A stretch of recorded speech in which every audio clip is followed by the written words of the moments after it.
For assembly where the clutch arm goes, there's a bearing in here. I like to put a little bit of grease on that bearing. Then you put in the seal,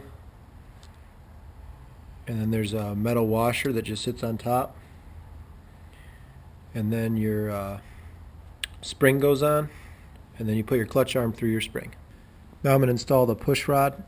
Just put a little dab of grease on each end and then install that right in the middle of the clutch. Now put a little dab of grease on the push rod ball and install that next. Now install the spacer. Install the washer. Now in this clutch basket, this is going to be the next thing I install, but you can see that it's all grooved. That's going to give you a really gritty clutch feeling. It's not going to be a smooth pull. So I'm going to go around with a file and file those down almost smooth. I'm going to make sure to use WD-40 as a lubricant. I'm going to file all those down just so the clutch will operate a little bit better. Right there's the before. You can see how it's all gouged up, and then there's what it looks like after I file it down. Make sure you don't take too much metal off. Make sure there's no pitting. You got to file it nice and evenly.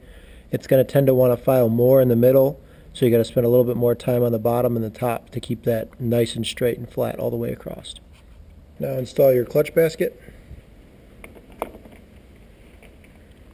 When you install the clutch basket, kind of jiggle it back and forth, get those gears to mesh, make sure it's pushed all the way on there. Now install this washer. Now you should replace this washer, but I'm not gonna. There's a little tab that sticks out right there that's gonna line up in that spot right there.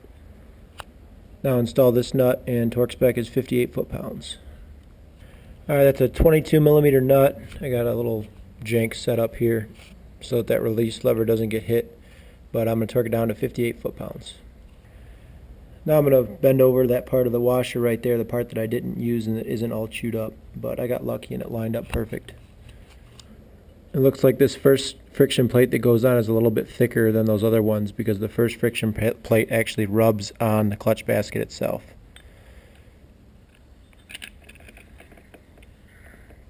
So install that, and then on the steel plates there's this little part that sticks up. You're going to make sure that those go in an alternating order.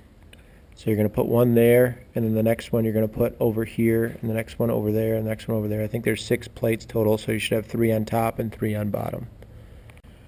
Now the steel ring is going to go on underneath the second friction plate that you install. It should slide in underneath it perfect, just like that. Now to install your pressure plate, line up that hole right there with that hole right there, those 2 markings. Push it on, and then I'll show you how to do the adjustment. Now for the clutch adjustment, basically you just want to back this screw out a few turns so you have about a 1/2 inch hanging out, and then pull on the clutch arm up here. And you're going to want to tighten that screw until it lines up with the 2 lines right here and right here.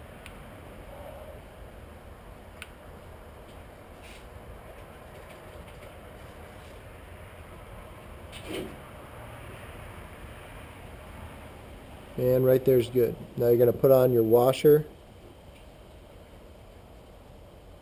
and your nut, and also I still have to install the metal washer up here with the spring. Now install your clutch cover gasket.